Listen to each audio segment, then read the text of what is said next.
Bueno, buenas tardes, ¿cómo les va? Hola Fede, buenas tardes. Hola Priscila, Hola ¿cómo Fede, andás? buenas tardes. ¿Cómo va Cami, Josela, Facu, Patri y Nadine? ¿Cómo les va? Bueno, si los tengo a todos con el mate preparado, vamos a grabar.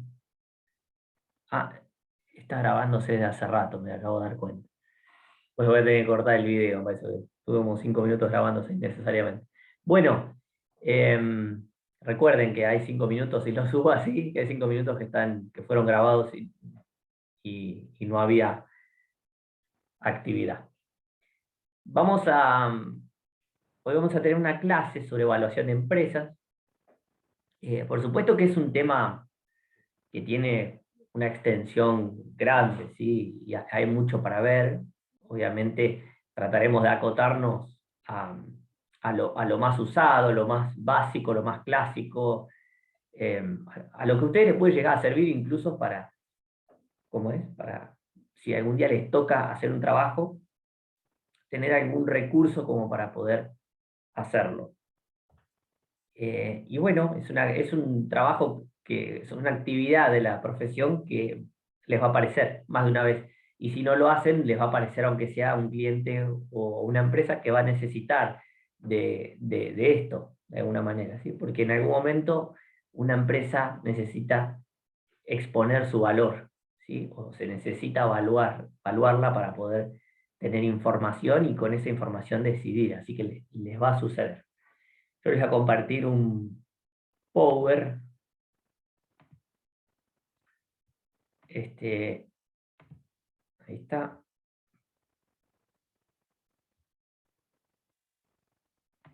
Venimos acá. Bien. Bueno, cualquier cosa me paran, me detienen. Eh, Voy a tratar de ir desde el piso y de ir construyendo este tema de a poco. Tenemos 2 clases para verlo, así que no me voy a apurar esta vez, como suelo hacer. Voy a ir dándole despacito, a ir avanzando hasta tenemos el lunes también. De última, Nadine, corregime si no es así. Si no, no hace falta que intervenga.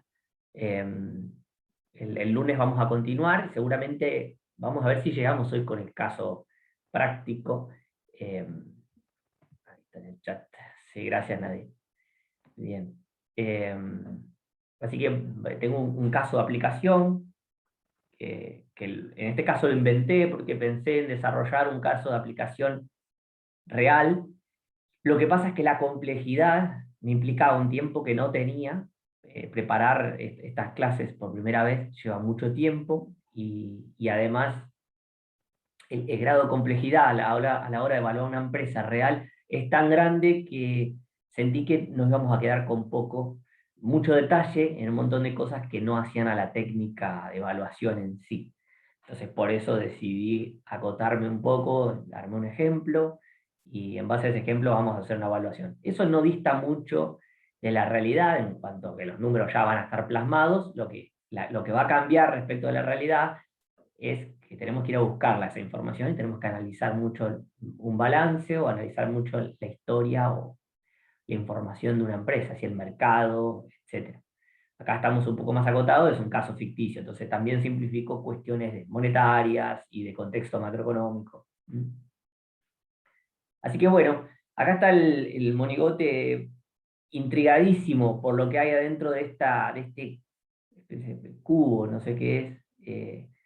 Y eso es lo que pasa con una empresa. Cuando uno entra a una empresa, ustedes vieron, por les tocó hacer un trabajo de campo, o una auditoría o lo que fuera, y se metieron en una empresa y uno lo primero que ve es esa oficina o si es una industria, esas máquinas por donde corren los productos, pero ¿qué es? Realmente es mucho más que eso, y ahí está el signo de interrogación. Obvio que cuando uno va avanzando y la va conociendo, va entendiendo mucho más. Y esto es como, bueno, la empresa es una persona de alguna manera, no es una persona humana, pero es una persona jurídica. Y tiene características, atributos que ustedes ya conocen. Entonces, todo eso la convierte en particular y única. Y no hay 2 empresas iguales. No hay dos empresas iguales. Por más competitivo que sea un mercado, ¿sí? Por más que sea un mercado de competencia perfecta y que los productos sean homogéneos, las empresas que fabrican esos productos eh, fungibles, homogéneos, no se van a parecer jamás. ¿Y en qué parte de los dos componentes, que algo vimos en la evaluación de proyecto la otra vez, cuando analizamos riesgo en evaluación de proyectos, el componente de los costos es el más complejo, ¿sí? Sin embargo, cuando evaluemos empresas y partamos, vamos a tener que partir de algún lugar, ¿sí? Yo tengo un caso donde que les voy a mostrar de aplicación, donde tenemos información histórica y la vamos a usar para poder proyectar. Y ustedes me dirán, pero ¿por qué vamos a utilizar información histórica para proyectar e irnos al futuro si no tenemos certeza de que lo que sucedió en el pasado vaya a suceder en el futuro? Bueno, lo vuelvo a decir, lo mismo es lo único que tenemos. Entonces, es un ancla como para poder extender el brazo y sostenerme en el abismo y para adelante, ¿sí? Así que vamos a tratar de hacer eso también. Precio-valor. Una primera, acá, disputa conceptual, diría yo, porque tenemos que partir y tener claro esto. Si no sabemos dónde estamos parados, no vamos a poder entender hacia dónde vamos o qué es lo que vamos a hacer cuando incorporamos estos trabajos, estas herramientas, estos conceptos, estas herramientas financieras para poder hacer trabajos de este tipo. Entonces, encontré o me imaginé y armé esto como para ponerlos en tema. Tenemos un sujeto que grita un valor de 80 o reclama querer pagar 80 por algo, mientras otro reclama 120 pesos por esa misma cosa, ¿no? Esto es lo que denominamos valor. Fíjense que emana de la voz de cada uno de ellos, es subjetivo el valor, primero que nada, ¿sí? Y fíjense que no es único.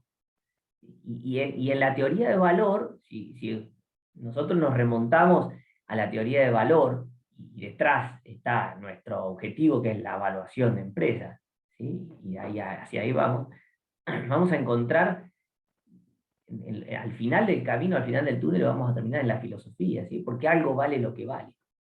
Entonces, desde ya les digo, tengan paciencia porque nos vamos a meter en un viaje de 1 hora y media más o menos que nos quedan, ¿sí? Y de una clase más la semana que viene, el lunes, donde voy a desarrollar un montón de técnicas, voy a explicar un montón de cosas, pero nunca tenemos que olvidarnos de que estamos dando vuelta alrededor de una apreciación, de una opinión, ¿sí? Que como tal es personal, es subjetiva. Obvio que el análisis y la profesionalización nos va a dar parámetros mucho más seguros, pero no deja de ser algo subjetivo. Entonces saquemos a estos dos sujetos y vamos bueno, acá está el trato, ¿no? El cierre del trato, que este es el precio. El precio es la concertación de la operación. Quiere decir que cuando se produce un precio en la economía, hubo una igualación, un macheo de valores, ¿sí? Lo que para alguien valía algo y para otro valía otra cosa, en determinado momento, mediante un proceso de negociación, chocan, y cuando se chocan, se produce el precio. Y el precio es la concertación esa de la operación. Es cuando la operación se produce, ¿sí? Y los valores se juntan. Eso es el precio. Entonces, en definitiva, ¿qué es lo que hacemos como profesionales de ciencias económicas nosotros? Porque hasta ahí explicamos, ok, el valor está detrás, el precio es algo que sabemos que se da cuando se juntan esos dos valores mediante un proceso de negociación. ¿Qué hacemos nosotros? ¿Cuál es el papel que viene a jugar nuestra profesión en este contexto en el cual estoy hablando, que es la evaluación de empresas? Entonces, tenemos a estos dos sujetos que teníamos hace un rato, fíjense que están a una determinada distancia, tanto física en la pantalla, como ustedes verán, de izquierda a derecha, como en los valores que plantean. Y esta burbuja que yo creo acá es el marco profesional en el cual nosotros trabajamos e intervenimos. Y lo que hacemos es acercar a las partes mediante un proceso de implementación de herramientas técnicas, ¿sí? con criterio profesional que va a dar solidez y va a enmarcar la discusión. Y probablemente en ese enmarcar la discusión, enmarquemos o establezcamos un rango de valores, ¿sí? Y eso nos va a dar un sustento, un ancla sobre la cual negociar, ¿sí? Para saber si estoy pidiendo algo descabellado, o tanto porque lo esté regalando como porque esté pidiendo mucho, o viceversa, porque esté queriendo comprar mal. Entonces eso es lo que vamos a apuntar a hacer con esto. Tratamos de anclar un poco, establecer un rango, decir, sí, más o menos es razonable o no. Bueno, hacia ahí vamos. Pero nunca vamos a poner un precio. ¿Tá? Nunca vamos a poner un precio. El precio lo pone el mercado, nosotros no ponemos precio. El precio lo pone el mercado por oferta y demanda, ya sea que haya un demandante o un oferente, ¿sí? Tiene que haber una operación donde alguien ofrezca algo donde alguien demande algo, y donde se junten esas dos fuerzas, se va a producir el precio. Entonces, ¿cuánto vale una empresa? Es la pregunta, y hacia ahí vamos. Primero que nada, le vuelvo a reiterar esto que es importante y por eso lo vuelvo a poner a pesar de que se los dije. La evaluación es un proceso subjetivo. No podemos desconocer que la evaluación es un proceso que escapa a un ¿cómo sería? Un razonamiento lógico-matemático puro, ¿sí? Acá hay personas para las cuales algo va a valer un determinado valor, y para otras puede valer otro valor. Para algunos puede valer mucho, para otros poco. De hecho, vieron ese famoso ejemplo, ¿sí? Donde va una persona caminando por el desierto, muerta de sed, con un lingote de oro, y no encuentra agua por ningún lado, y de repente es capaz de entregar un lingote de oro por un vaso de agua cuando se cruza con otro caminante que sí llevaba el agua. Y sin embargo, en otras condiciones y en otro contexto histórico, geográfico, el que fuera, el valor del agua cambia inmediatamente y no vale ni por cerca el valor del lingote de oro. Entonces, lo que les quiero decir es, la evaluación también es un proceso subjetivo al contexto y a las personas también, porque también la persona puede caminar sin sed por el medio del desierto, o sea que también hay un proceso interno.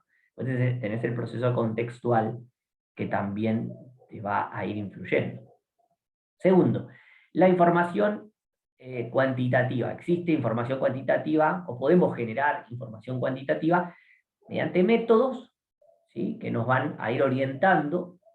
Vamos a tratar de generar esa información cuantitativa, ¿sí? Porque nos va a dar parámetros, valores, parámetros. Pero por otro lado tenemos la información cualitativa también, que va a ser también de interpretación subjetiva, ¿sí? Pero, ¿y a qué me refiero con información cualitativa? Bueno, hay que ver quién es la persona que conduce una empresa, cómo son sus operarios, están formados, no están formados, cuál es la cultura de la empresa, cuál es el contexto de la empresa en general, puede ser macroeconómico. Hay un montón de cuestiones que empiezan a incidir, la tecnología que está desarrollando, lo que esté investigando, la innovación de la empresa, hacia dónde vaya, va hacia el futuro o no. A ver, Tesla es el futuro o no. El Bitcoin, que está bien, es difícil evaluar el Bitcoin como moneda, pero es el futuro o no, o cualquier criptomoneda. Entonces, ahí tenemos información que es cualitativa, es leer, interpretar y analizar tendencias, ¿sí? Y la macroeconomía también tiene mucho de eso también, por supuesto. La pregunta entonces es, ¿por qué evaluar? O sea, ¿cuánto vale una empresa? Depende de todo esto.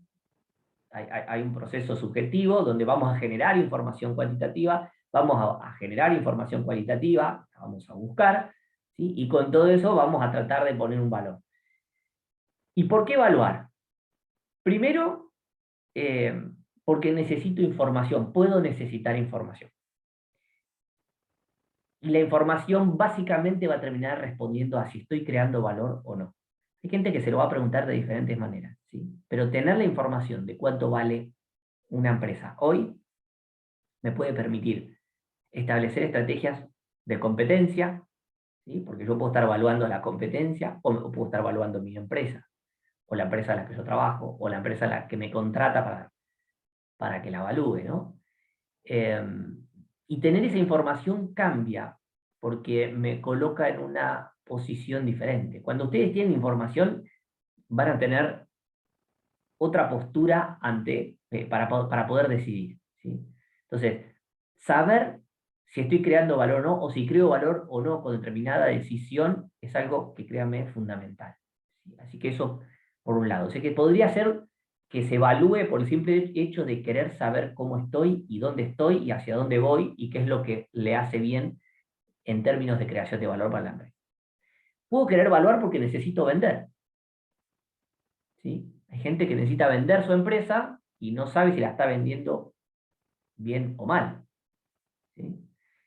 Eh, Además, hay algo que debería aclarar, que por ahí lo pasé de largo, pero para comparar un poco cuando uno dice, bueno, ¿y qué diferencia hay con un proyecto de inversión? Bueno, todos los proyectos de inversión, primero que tienen una inversión inicial, etcétera, pero por lo general los proyectos de inversión son negocios que no están en marcha, ¿sí? La expansión, lo que fuera del negocio, no está en marcha. Acá la empresa está en marcha, ¿sí? Está funcionando y estamos tratando de evaluar ese funcionamiento. Entonces les decía, puedo querer vender. También puedo querer comprar.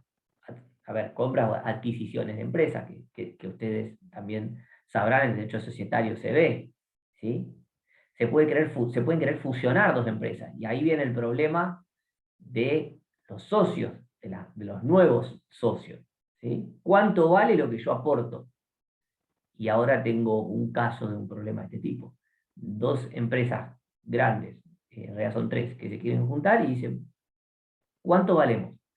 Porque vamos a juntarnos, ¿ok? Vamos a hacer algo. A ver, cuando Farmacias Patagónicas, por ejemplo, se juntó hace no sé cuánto, serán 15 años, si alguien sabe el dato me lo dice, más o menos, seguramente habrán aportado todos de manera distinta, no todos aportan de igual manera, ¿sí? Entonces, ¿cuánto vale mi aporte? ¿Cuánto vale mi participación en esta fusión? ¿Está? ¿Cuánto vale, si quiero vender acciones, un accionista que se quiere ir de una empresa, cuánto vale la porción de su empresa para retirarse? Si un accionista le quiere comprar las acciones al otro, ¿cuánto vale la proporción de esas acciones? Bueno, ahí viene el proceso de evaluación de empresa. Como ya se darán cuenta, estas preguntas que yo les estoy haciendo son cotidianas y no son lejanas de la realidad nuestra, ¿sí? No es una situación que se va a dar en el caso de grandes empresas o grandes compañías. No, a veces una sociedad de hecho, dos socios se pueden querer separar de un negocio que arrancó como un negocio de barrio y terminó creciendo y se hizo una empresa grande, y pueden querer comprarse las partes, fallece uno de los socios, la familia hereda, quiere sacarse de encima una parte, puede pasar todo el tiempo esto. Y ahí viene la teoría de evaluación, que viene a ayudar a poner un poco de claridad a un proceso que ya es muy complejo por la subjetividad que tiene, ¿sí? Entonces, es un proceso complicadísimo, pero esto viene como a poner, como digo, otras herramientas que me ordenan y seguramente van a acercar un poco más a las partes, o deberían hacerlo. Debería ser. Y también para el trading, o que sería la operación en mercado de capitales, yo puedo evaluar empresas cotizantes, que esto es lo que hacen los fondos de inversión, los bancos de inversión, los que se dedican al mercado de capital. Lo que hacen es evaluar una empresa pública. Empresa pública, recuerden que es una empresa cotizante. Se evalúa la empresa, se determina el valor de esa empresa para llegar al valor de la acción. ¿Cuánto vale la acción de la empresa? Y cuando tengo el valor de la acción, yo lo puedo contrastar con el valor del mercado. Entonces, de acuerdo a todo mi análisis, a mis proyecciones, a mi evaluación, etcétera, etcétera, yo podría llegar a entender si la empresa está sub o sobrevaluada, y con esa información poder comprar esa empresa. Obviamente, este es el análisis fundamental, no es el análisis técnico para operar, ¿sí? en mercado de valores, pero ese análisis fundamental lo que me puede permitir es, con el suficiente tiempo o el largo plazo, invertir en esa empresa sabiendo de que el precio de mercado, supónganse, está por debajo del valor que a ustedes les está dando el valor de la empresa en acción, ¿sí? Y eso me llevaría a comprar, ¿sí? O si está por encima, me llevaría a vender o a shortear la acción, ¿sí? Este es un método de, de trading o de inversiones, en realidad, diría mejor que trading, del famoso Warren Buffett, ¿sí? Se utilizaba este tipo de análisis, invertía en empresas que estudiaba sus fundamentals y en función de eso tomaba decisiones si iba o no con la empresa.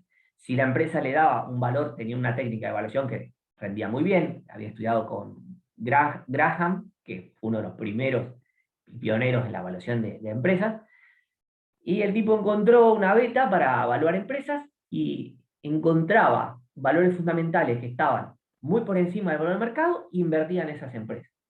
Y las esperaba, porque lo que decía es, en algún momento se va a manifestar ese valor fundamental de la empresa. El valor fundamental, que es el valor esencial, el valor del estudio pormenorizado, ¿sí? Se va a terminar viendo en el precio luego, ¿sí? Entonces, valor-precio, de vuelta acá, la gran diferencia. Le ibas a decir algo ahí y se me fue. Bueno, ya se volverá en algún momento. Entonces, para operar también, muy interesante. También les decía, hay muchas empresas propias, empresas cotizantes en la bolsa, y el personal que trabaja en su empresa, el área financiera, también puede llegar a necesitar hacer una evaluación recurrente, semestralmente, anualmente, para entender en qué situación está, para generar información y en función de eso saber si le conviene o no hacer recompra de acciones y ponerlas en cartera, ¿sí? Acciones propias y mandarlas a cartera, ¿sí? Como una muestra también al mercado de estoy subvaluada, ¿sí? Quiere decir que ustedes están poniendo un precio que no es el que debería o el que a mí me está reflejando que yo soy un insider y la conozco, ¿sí? A la empresa, y yo te estoy diciendo, cuando voy y compro acciones propias que cotizan y las dejo en cartera, te estoy demostrando de alguna manera que para mí, yo, que conozco mi empresa mejor que vos, valgo mucho más. Es una muestra al mercado muchas veces de eso también. Así que, insisto, es múltiple la utilidad de esto, y va desde empresas cotizantes hasta grandes fusiones y adquisiciones de empresas, como empresas más pequeñas y familiares, ¿sí? Llega a todos lados realmente esta situación, este concepto, este tema de evaluación de empresas. Y después hay una cuestión que también es importante tener en cuenta respecto del analista. El analista es el que va a estudiar o el que va a evaluar la empresa. Y podemos decir que el analista puede ser interno o externo, ¿sí? Obviamente que el interno tiene muchísima más información, ¿sí? Dispone de toda la estructura de la empresa para brindarle información. Lo que necesita es conocimiento, obviamente. Por lo tanto, podemos decir que un analista interno siempre tiene una posición ventajosa respecto del externo. El externo, por lo general, es el que evalúa una competencia de manera estimativa para saber qué valor ofrecerle, ¿sí? Para la compra, ¿no? El que hace trading o trabaja en un fondo de inversión o en un banco y también hace estudio fundamental de acciones, por ejemplo, y de empresas, para saber si compra o no esa empresa y la pone en sus activos de inversión. Entonces, el externo tiene esa desventaja, que no tiene acceso a información directa actualizada de la empresa. De cualquier manera, todos contamos con una información común, sobre todo en las empresas cotizantes, en las otras no es tan fácil conseguirlo, y esa información común está en la CNB. ¿Sí? En la Comisión Nacional de Valores uno encuentra los balances que son trimestrales, porque así lo deben publicar, no es el balance anual, ¿sí? Lo del balance trimestral es una obligación para las cotizantes, para las empresas públicas, trimestralmente deben publicar sus balances, su situación financiera, para que los inversores también hagan un seguimiento de mercado. ¿Cómo estamos hasta acá? ¿Venimos bien? ¿Alguna pregunta? ¿Un ok en el chat o algo? ¿Algo de esto les genera alguna... les abrió alguna puerta o duda o quieren aclarar algo? Avanzo. Bien.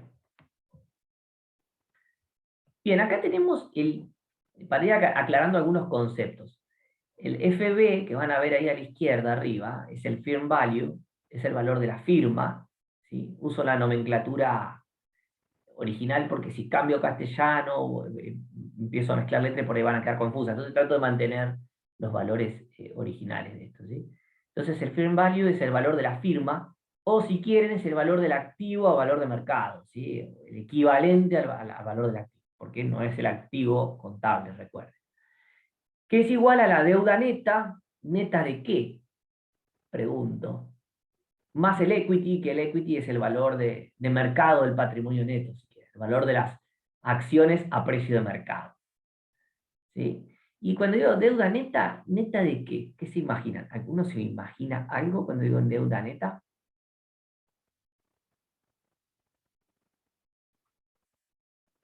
¿Nada? Bueno, les voy a aclarar yo. Es deuda neta de cash, de efectivo, de caja, de caja y bancos. Intereses no principales. Estaba tramposo, pero vieron que aquí en finanzas todo empieza a cambiarse de lado. Acá, esta es la deuda de la estructura, ¿sí? La deuda estructural de la empresa. Esta es la deuda de la estructura de capital, ¿sí? Entonces, si nosotros armamos en forma de dibujitos, ¿sí? O de representación patrimonial esta empresa a valores de mercado, tenemos que el valor de la firma es el que representa el valor del activo. ¿Sí? La deuda neta es la deuda menos el cash. ¿Y por qué deuda menos el cash? Y porque yo podría decir que tengo una deuda de 100, pero tengo 10 en caja. Por lo tanto, si yo voy y quiero cancelar esa deuda, en realidad ya parto del valor de 90. ¿Sí? Porque ya hay 10 de efectivo que me podrían servir para cancelar una parte de la deuda. Entonces, por lo tanto, la deuda que realmente es efectiva es la deuda que me está sobrando después de quitarle el componente del cash, del efectivo. ¿Está?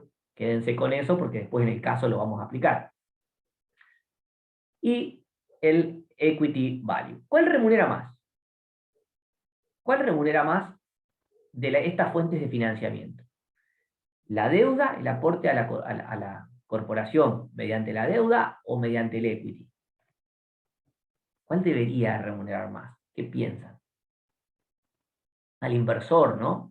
¿O por cuál paga más la empresa, si quieren nos paramos la empresa, por cuál paga más costo de capital?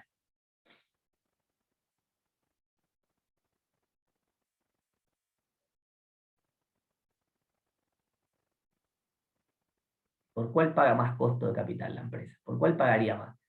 Si ustedes fueran a invertir en acciones o bonos de una empresa, ¿qué preferiría en términos de rentabilidad?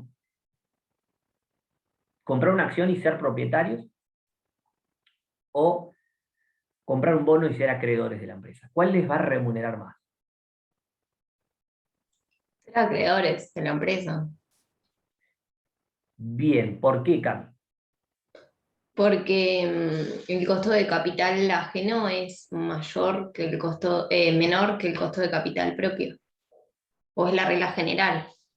A ver, y te voy a avanzar un poquitito más. Primero el equity remunera más, después la deuda. La pregunta es ¿por qué? Y te voy a contestar con dos respuestas, Cami. Espero que te alcance. A ver si después de esto te cierra lo que voy a decir. En primer lugar, las acciones deben remunerar más porque tienen más incertidumbre respecto de sus flujos de fondos futuros. Ahora les voy a mostrar un ejemplo, ¿sí? Para que lo vean. Y en segundo lugar, porque imagínate que a mí, y a todos les digo, que vamos a un concurso y quiebra, o quiebra, ¿sí? La empresa entra en estado de coma, va a terapia intensiva y va a un concurso, ¿sí? O va a la quiebra directamente. ¿Quiénes cobran primero en el derecho concursal? Primero cobran los acreedores. Por último cobran los accionistas, que son los dueños de la tienda. Por lo tanto, podemos decir que también existe una remuneración por ese orden prevalente que hay para los acreedores, ¿sí? Así que, Cami, en general, voy a tener que decirte que es al revés, que los accionistas reclaman más rendimiento.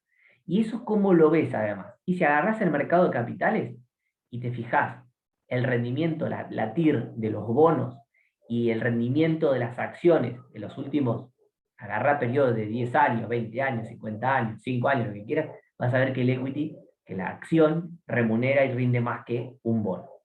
¿Sí? Y, claro, yo en realidad estaba hablando del costo de capital, que es mayor el propio que el ajeno, no del rendimiento.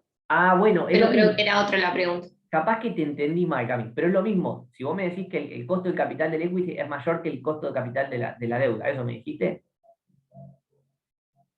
Claro, Está bien lo que me dijiste, perdóname. Está bien, porque es la manera, es lo que remunera aparte, ¿no? Siempre se le exige más rendimiento, se le exige más al equity. Es correcto lo que decías, Cami, entonces. Te entendí mal.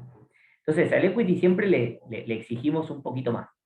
¿Por qué? Por estas cuestiones. Desde el punto de vista financiero y desde el punto de vista eh, concursal, si querés, o del derecho, que ponen prioridad al acreedor. Por lo tanto, el acreedor tiene menos riesgo ahí. Si tiene menos riesgo, remunera menos. Por lo tanto, el costo del capital ajeno debería ser menor que el costo del capital propio. ¿Sí? Bueno, y recuerden que el equity value, o el valor de... Yo hablo de esta manera. Ustedes entiendan que podrían hacer la equivalencia al valor del patrimonio neto, ¿sí? A valores de mercado. A valores de mercado. Que es la cantidad de acciones que tiene una empresa por el precio de esas acciones. Ahora, recuerden que las empresas pueden tener un porcentaje de flotación de sus acciones. Por lo tanto, la cantidad de acciones no es lo mismo que cantidad de acciones flotantes o en flotación. Voy a decir acciones flotadoras, pero queda feo. Entonces, la cantidad de acciones la obtengo del balance. Y el precio de la acción, si cotizara en bolsa, lo saco de la bolsa. ¿Sí? Ese podría darme el valor del equity value. Ahora, puede ser que ese equity value esté subvaluado o sobrevaluado. Bueno, para eso podemos usar la evaluación. O también puede ser que ese equity value también sea de una empresa que no cotiza en bolsa. Por lo tanto, no tengo un valor de mercado. Y lo que voy a querer saber es cuánto vale ese equity value porque es el valor a que voy a terminar vendiendo la empresa. ¿Sí? En realidad yo la empresa la voy a vender al valor de la firma. Lo que pasa es que cuando alguien viene y compra esto, asume, sabe que está asumiendo una deuda, ¿no? Entonces, terminás pagando la diferencia, ¿sí? Terminás pagando la diferencia. Bien. Avanzamos. Hay un versus acá que me gustaría que quede claro. Primero tenemos conceptos que suelen interpretarse erróneamente y que nosotros, después de administración financiera, los vamos a ver erradicados a esos conceptos porque no podemos seguir cometiendo estos errores después de esta formación financiera que están teniendo. Entonces no podemos decir que aumentar las ganancias, aumentar el ROE, que es la rentabilidad sobre el patrimonio neto, ¿sí? Que el crecimiento de una empresa o el ratio price to earning sea igual a la creación de valor. Son dos conceptos diferentes. Una cosa es aumentar ganancias, otra cosa es crear valor, una cosa es aumentar el ROE, otra cosa es crear valor. De hecho, muchas veces se da que aumentan ganancias, aumenta el ROE, crece la empresa, mejora el ratio price to earning, que es el precio sobre ganancias, sin embargo, se está destruyendo valor. ¿Sí? Entonces, la única manera de crear valor es que la empresa crezca, ¿sí? Que dé un retorno, que crezca con una TIR superior al costo del capital, al costo de esa inversión realizada. ¿Sí? Es la única manera. Miren lo siguiente, aumentar las ganancias no siempre genera valor. Entonces, vieron que tenemos ahí como un concepto en economía, nos enseñan que el objetivo de la empresa es la maximización del beneficio. ¿Sí? Eso nos enseñan en micro, no sé si se acuerdan. Yo lo tengo presente porque aparte doy microeconomía. Entonces, no en la uni, en otro lado, pero doy. Y siempre tengo el problema este, ¿no? De tener una formación financiera y tener que enseñar a los chicos que en economía los libros dicen que lo que importa es la maximización del beneficio, y ese es el objetivo máximo de una empresa. Y nosotros le damos una vuelta más, y decimos que lo que nos importa es la creación de valor, ¿sí? Nosotros lo que necesitamos es crear valor. Entonces, las ganancias no siempre generan valor. Vamos a mirar un ejemplo para mostrarles que esto puede no darse. Una compañía decide realizar una inversión con capital propio asumiendo el mismo riesgo que la compañía en su conjunto. Es decir, la compañía ya venía funcionando, tiene un determinado riesgo, y el costo de capital propio es de 15%. Y está toda financiada con capital propio y va a realizar una inversión también con 100% capital propio. Esa es la condición, ¿sí? Este es el planteo. Entonces, fíjense la siguiente hojita o el siguiente, la siguiente cuadrito. Vamos a tener el negocio actual, por un lado, la nueva inversión, y el negocio actual más la nueva inversión. Y después una columna de variación.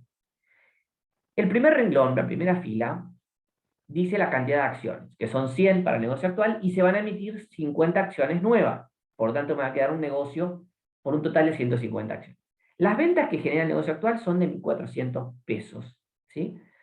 Anuales, si quieren. Y la nueva inversión va a generar 650. El resultado operativo es de 167 para el negocio actual. Y para la nueva inversión es de 100. ¿Sí? Los impuestos, 40%, que es el 40% del resultado operativo. La utilidad neta es 100. ¿Sí? 100 para el negocio actual, 60 para la nueva inversión, 160 el total. Fíjense que todo va aumentando respecto del origen. Y acá en la última columna dice, el resultado operativo era 167, ahora pasa a ser 267 cuando le agrego la nueva inversión. Aumentó. La utilidad neta de 100 pasa a 160, aumentó. Bien. Capital invertido es 1000, en este caso, el patrimonio neto, si quieren simplificarlo, y acá va a ser de 500, eso es lo que implica la nueva inversión, por lo tanto, acá se va a ir a 1500. ¿Sí? El ROE es la utilidad neta sobre el capital, sobre el patrimonio neto, ¿sí? Que me va a dar 10. Y el ROE lo vimos en los índices eh, financieros en esa clase, y después seguramente lo han trabajado. Entonces, acá me da 10 el ROE, perfecto. La nueva inversión, el ROE es de 12. Fíjense que el ROE aumenta la rentabilidad sobre el patrimonio neto. ¿Sí? Acá la utilidad neta es 60 sobre 500, me da 12. Y el promedio sobre los 1.500 que ahora tengo de capital, ¿sí? Y 160 de ganancia, me termina dando 11. También aumenta el ROE. Entonces yo mido la rentabilidad del patrimonio neto, también aumenta. También aumenta. Las ganancias por acción pasan de 1 peso a 1,07, porque la nueva inversión me da 1,20 por acción de ganancia. Los dividendos son de 100 para el negocio actual, son 100 acciones, 100 de utilidad neta, 100 de dividendo, 60 en este caso, ¿sí? 160 en total, también aumenta la distribución de dividendos, y el valor presente del flujo efectivo, acá está el problema. Y lo que es tan sencillo como entender de que lo que tenemos que mirar es el VAN. En el VAN y la TIR está todo, chicos. La verdad que podemos dar mi vuelta. Lo que vamos a cambiar es el enfoque del análisis de todo, pero siempre son los mismos conceptos. ¿Sí? Entonces, el valor presente del flujo efectivo del negocio actual era de 667. Suponiendo corrientes perpetuas de resultados y flujo de fondo. Déjenme usar perpetuidad, la formita de perpetuidad, suponiendo que es estable, los flujos son todos estables, entonces digo, bueno, se va al infinito siendo estable, es una empresa que tiene duración infinita, ¿sí? No tiene un plazo de finalización. Entonces, acá el valor presente del flujo efectivo da 667 para el negocio actual, y acá está el problema, que disminuye para la nueva inversión. Por lo tanto, destruye valor al negocio. ¿Ven? Le destruye valor al negocio. Entonces, aumentó la rentabilidad, aumentó todo. ¿Sí? Aumentaron las ganancias, aumentó el ROE, aumentaron los dividendos. Sin embargo, se destruyó valor. En esto les muestro lo que les estoy diciendo. El VAN del negocio, el VAN del negocio actual, el que está en funcionamiento, es la ganancia que produce, que es de neta de 100, dividido 0,15, que es el costo de capital. Esta es una perpetuidad sin crecimiento, ¿sí? La fórmula de perpetuidad, ¿sí? Que me da 667. Y fíjense, el nuevo proyecto, ¿sí? Me da 60 de ganancia, utilidad neta, sobre, o de distribución de dividendos, si quieren, de flujo de dinero, sobre 0,15 de costo de capital también, porque tiene el mismo costo de capital, pero requiere una inversión de 500. Y eso me da un resultado, 60 sobre 0,15 da 400, menos 500 me da un VAN negativo de 100. Por lo tanto, les demostré que no siempre el aumento de las ganancias y de un montón de indicadores financieros van a implicar creación de valor. ¿Está?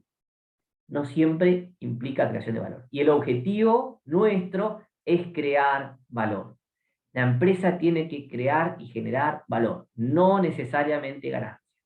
Si no, piensen en Tesla, ¿sí? Que es un caso excepcional, que poco genera de... Lo poco que genera ganancias con respecto a otras automotrices lo destina todo a invertir.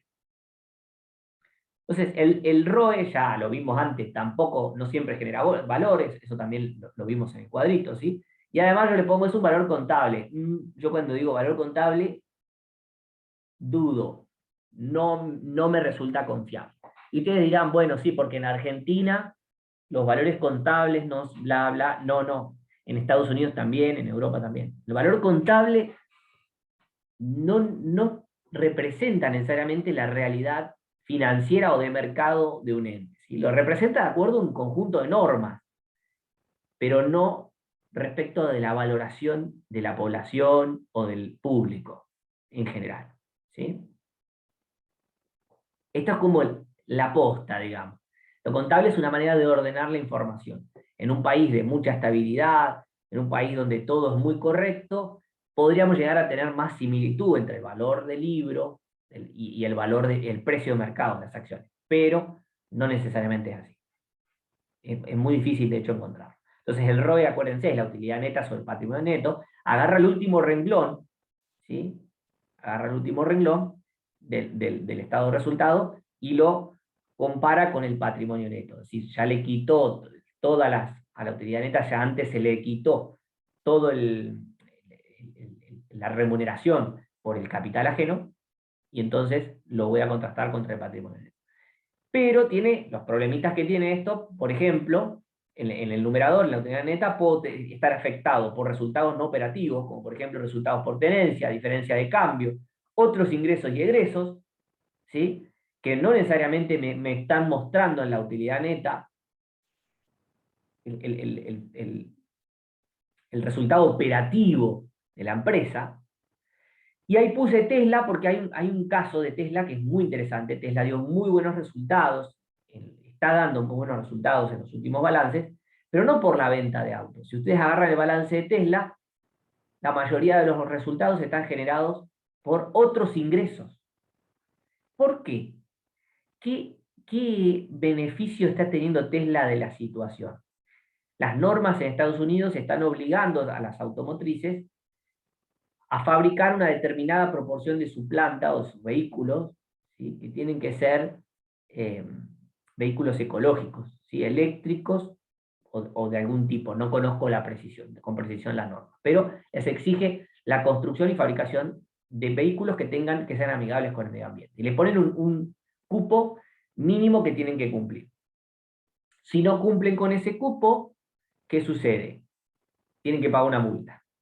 Entonces, ¿qué hace Tesla? Como Tesla fabrica el 100% de los autos de manera eléctrica, genera unos bonos que les permiten, vieron que los mercados de capitales son extraordinarios, en Estados Unidos se puede hacer de todo, esto es buenísimo, permite emitir estos bonos, si quieren son como una especie de bonos verdes, ¿sí? Ecológicos, y los ponen en el mercado a disposición de las otras automotrices para que se los compren y las automotrices presenten ante las autoridades que exigen la fabricación de autos eléctricos, ¿sí? Que presenten esos bonos como atenuante. ¿Qué quiere decir eso? Que en general el mercado está compensando la operatoria. Muy inteligente cómo se mueven los mercados estos, ¿sí?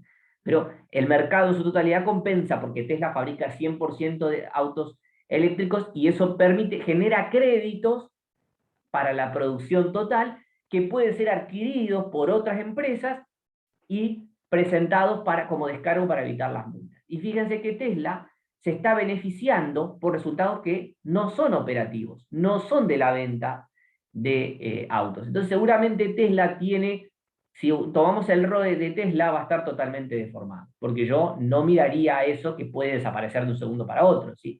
Cuando las compañías comiencen a producir autos eléctricos o ecológicos, enseguida eso va a desaparecer. Entonces no es un resultado, un beneficio de Tesla que sea sustentable, ¿sí? Entonces, estoy criticando el ROE, por si nos perdimos en el camino. Y además, el ROE, en el patrimonio neto, en el denominador del ratio, incluye también activos no operativos, como inmuebles, caja en exceso, maquinaria en desuso. Y caja en exceso, sí, fíjense que hoy las tecnológicas tienen muchísimo efectivo en caja como atenuante de, de los vaivenes del mercado. Es una manera de darle estabilidad, porque son empresas que ante cualquier situación, la tecnología es muy volátil, ustedes lo saben, todo cambia muy rápido. Entonces, al aumentar el stock de efectivo, lo que hacen es anclar un poco más la volatilidad de la empresa, ¿sí? Le dan más liquidez, muestra solvencia, mejora los ratios de solvencia, pero bueno, tiene un montón de activos no operativos ahí incrustados que también atentan contra el indicador este del ROE y lo pueden mostrar de manera deformada.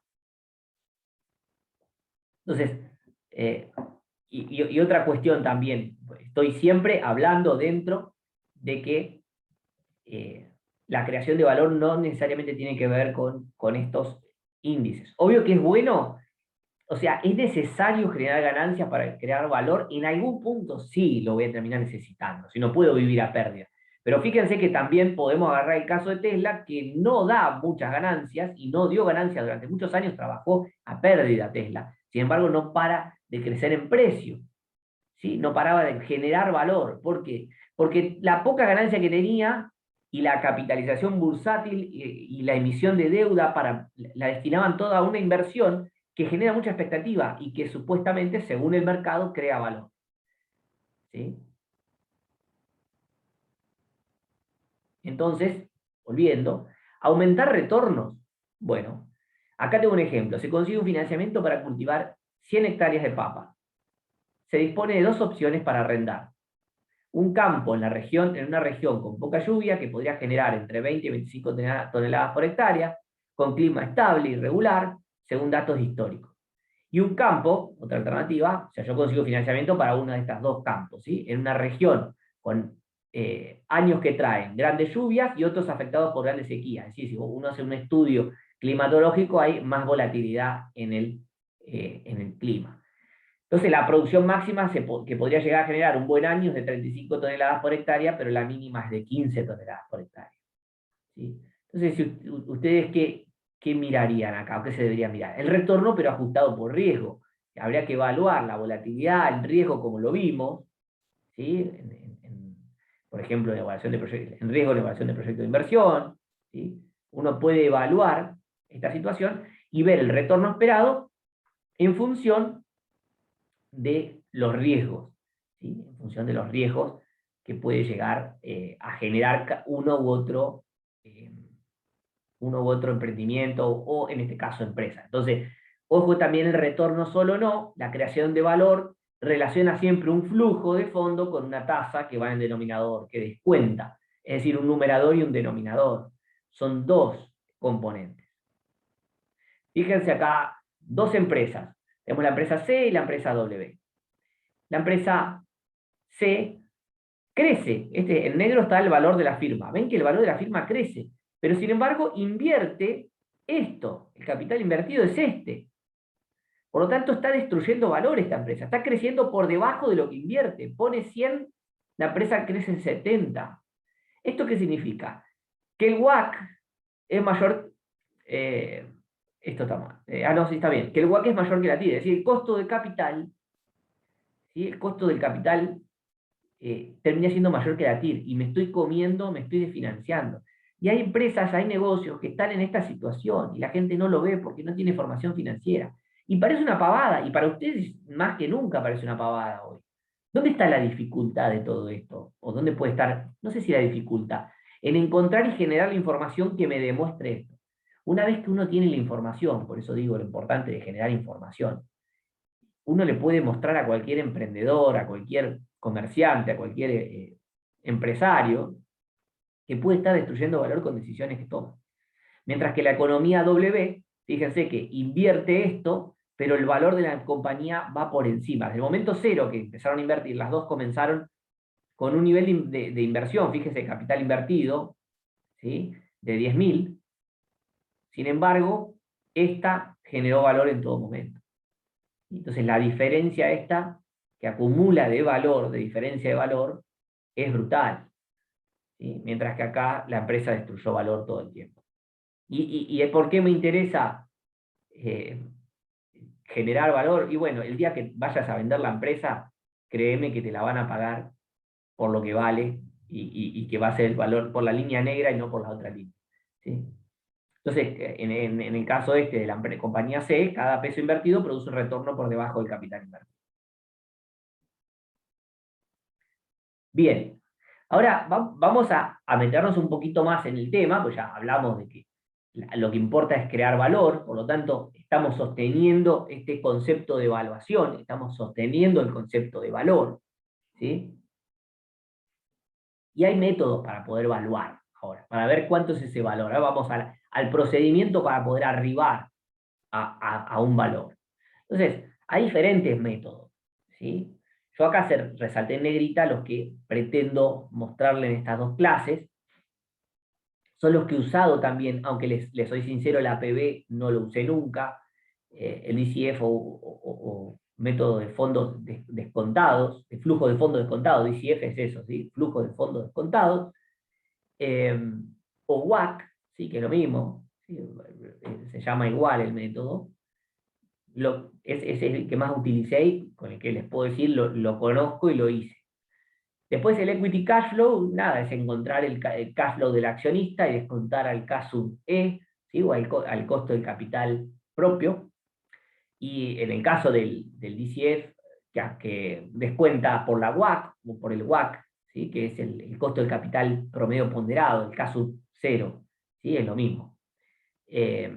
En ese caso, lo que vamos a buscar es el free cash flow, el cash flow libre, el flujo de fondos libre para la firma, y lo vamos a descontar a la WAC, ¿sí? En realidad es el WAC, no es la WAC, pero bueno, permítame esa corrección. Y después otro es el método del capital cash flow, que lo que hace es suma los intereses de la deuda, suma los flujos de los dividendos, y a ese lo descuenta por un WAC sin impuestos, ¿sí? Y el APB, que lo que hace es agarra el flujo de fondos de la firma, ¿sí? Y lo descuenta por la tasa de costo de capital como si la empresa no tuviera deuda. O sea, desapalancado tiene que estar. Y después agarra todo el flujo de la deuda y lo descuenta aparte. Entonces me permite conocer cuánto genera de valor el tax shield o el escudo fiscal, ¿sí? Que es el valor por el cual ganamos con los intereses de la deuda a través del impuesto a las ganancias, ¿sí? Esa aplicación porque se deducen los intereses de la deuda. Entonces, ganamos al aplicar el impuesto a la ganancia y ese escudo fiscal, eso se llama escudo fiscal, me genera valor a la compañía y me permite mostrarlo de manera segregada. Y después hay otras valuaciones por múltiplos, que son, a ver, acá pongan comillas, tomémoslo con pinza, el múltiplo no hace un estudio pormenorizado de la firma, estandariza mucho todo y simplifica todo, pero lo que nos permite es utilizar comparables para evaluar nuestra compañía. ¿Y no sirven? Bueno, en realidad sirven. ¿Cómo se debería usar? ¿Cómo lo usan los grandes valuadores o los que realmente se dedican a esto? Yo alguna vez lo hice, pero no llegué a aplicar múltiplos porque los trabajos particulares, salvo una evaluación de una empresa de la bolsa que me tocó hacer, que utilicé múltiplos también, por supuesto. Después, empresas más chicas de acá, con el DCF, WAC, puedo hacer todo, ¿sí? Es muy preciso, mucho más preciso, preciso. Estamos en el mundo de la evaluación, estamos yéndonos al futuro, no sabemos nada, ¿sí? Pero dentro de todo lo que tenemos, no estamos muy lejos, no estamos muy lejos. Pero los múltiplos, ¿para qué nos sirven? Y nosotros hicimos toda la evaluación por el DCF, descontando los flujos de fondo, trayéndolo al presente, etcétera, etcétera, etcétera, y después utilizamos los múltiplos y vemos, che, a ver, de acuerdo al mercado, ¿cómo estamos? Y me va a dar un rango de valores. Los múltiplos todos me van a dar aproximadamente una cercanía. Ven que está la palabra price en casi todos, y si no está este sería el valor de la firma o el enterprise value, que es lo mismo, ¿sí? Pero puedo sacar este valor del enterprise value quitándole la deuda y voy a llegar al valor del equity, que será el precio, ¿sí? Entonces, yo podría llegar a aproximarme con los múltiplos y ver en qué rango está operando el resto de las otras empresas que son similares a las mías. Tengo que buscar empresas similares del sector, y es muy difícil, sobre todo para nuestra realidad económica acá cotidiana, el día a día, el barrio o la ciudad en la que estamos acá en la Patagonia, que estamos un poco más lejos, pero bueno, de repente les puede tocar hacer una evaluación y quizás un múltiplo sirva, aunque sea como referencia. Ahora, por múltiplo solo, no valúo, ¿sí? Lo miro como una referencia más. Y además hay métodos contables que, ya les digo, no, no los recomiendo. No los recomiendo. ¿Por qué? Porque hay una distorsión enorme entre la contabilidad y la finanza. Por eso yo insisto mucho que, ojo con las estructuras de capital, cuando uno determina estructura de capital, cuando uno mira determinados ratios, no hay que tomar activo, pasivo y patrimonio neto, porque los valores contables no tienen muy poco que ver con la realidad. A ver, si yo salgo y voy a internet, ¿ustedes me siguen o están viendo el PowerPoint todavía? Se ve El el Power, Power. Bien, entonces voy a compartir diferente, voy a compartir pantalla. Bien, ahí estoy. Miren esto es la página de Damodaran, es excelente. Damodaran es un autor de evaluación de empresas norteamericano que es como un ícono, ¿sí? Como en algún momento el inversor por excelencia de mercado de capitales en el mundo del equity, de las empresas, era Warren Buffett, y todo el mundo lo conoce por eso y es famoso. Este muchacho es del mundo académico y se dedica a la evaluación de empresas y tiene libros escritos y es un grosso. Tiene una página muy buena, es profesor no me acuerdo qué universidad, creo que en New York es profesor, y da todo lo que es evaluación de empresa, y tiene una página que tiene información libre, gratuita, y acá pueden sacar toda la información. Yo lo uso porque lo uso para mis trabajos particulares. Da toda la información de el KPM, los betas de mercado, el riesgo país por todos los países del mundo, la rentabilidad por sector, etcétera, ¿sí? Todo tiene. Y acá, entre estos datos, encontré, esto está a enero de 2021, es decir, esto es fresquito, ¿sí? Es bastante nuevo dentro de todo, es de este año. Tenemos por sector económico de la economía norteamericana, esto es Estados Unidos, ¿sí? US es Estados Unidos. Tenemos, hay papers de él que si buscan les dice cómo calculan este price to book value, ¿sí? Les dice cuál es la metodología que aplica. Yo tanto no hacemos, porque si me tengo que dedicar a estudiar eso no puedo avanzar con otras cosas, obviamente.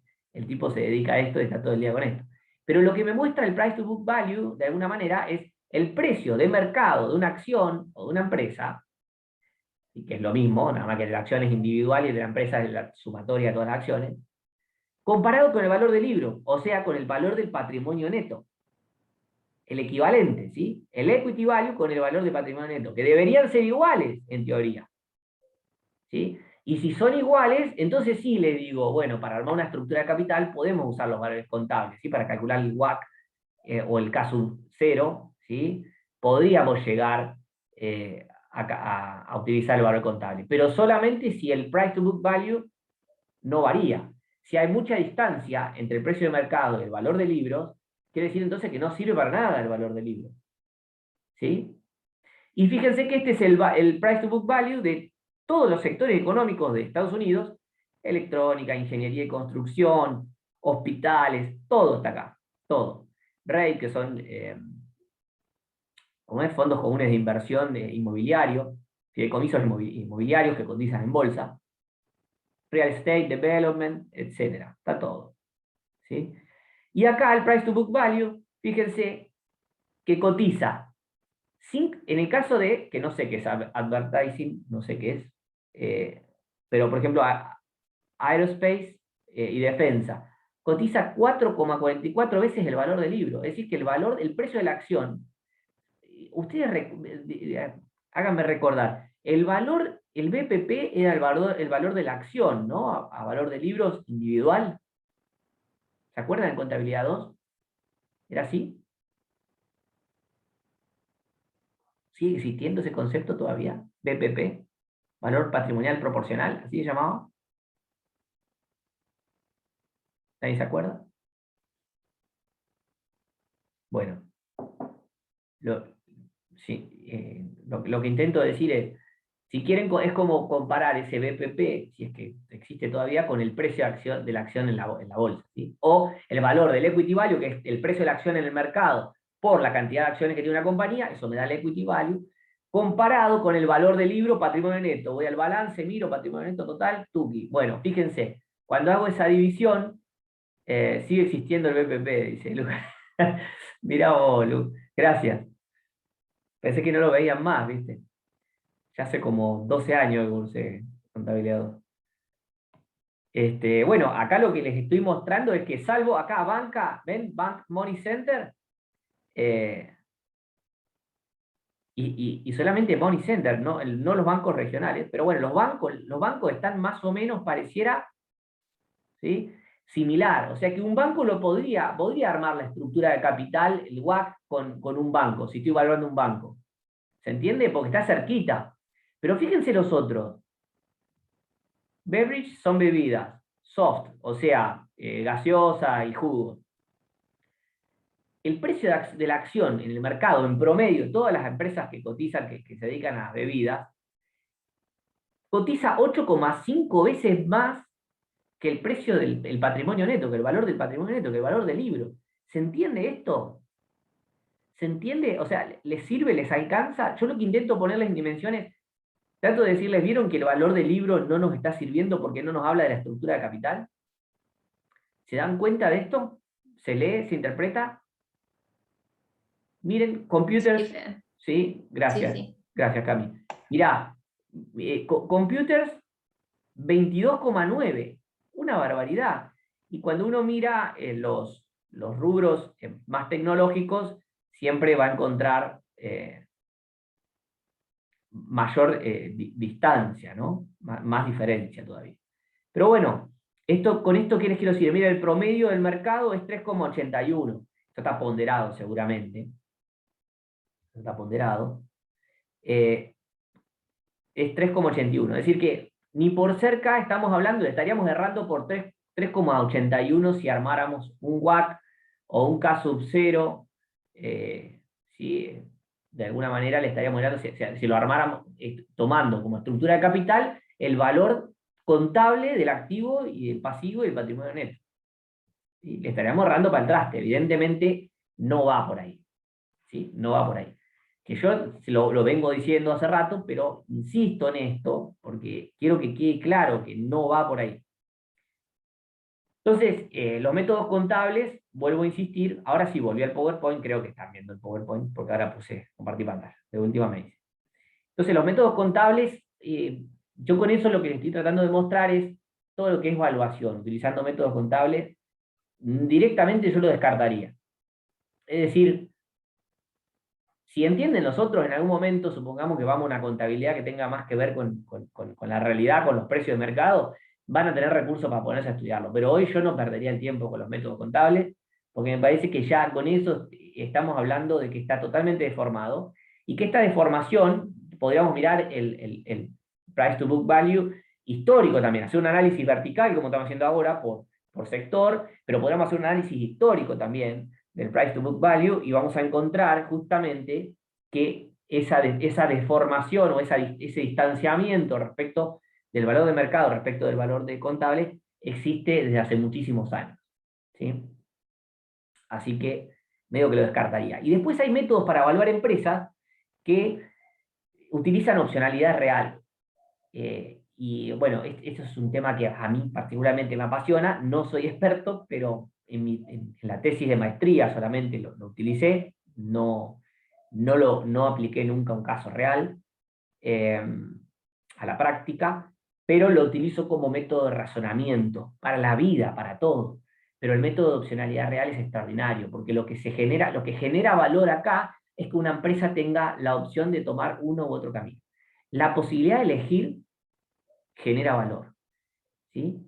Es extraordinario, es así, y bueno, se utiliza la teoría de opciones, y para poder desarrollar un método de opcionalidad real necesitamos estudiar opciones, que creo que excede al tamaño de la materia esta directamente, porque necesitaríamos tener una materia más, donde se vean activos financieros con un poco más de desarrollo, estudiar opciones con un poco más de profundidad, y recién ahí hacer evaluación de proyecto con opcionalidad real, que sería espectacular, me parece un tema interesante para seguir estudiándolo y aprendiéndolo.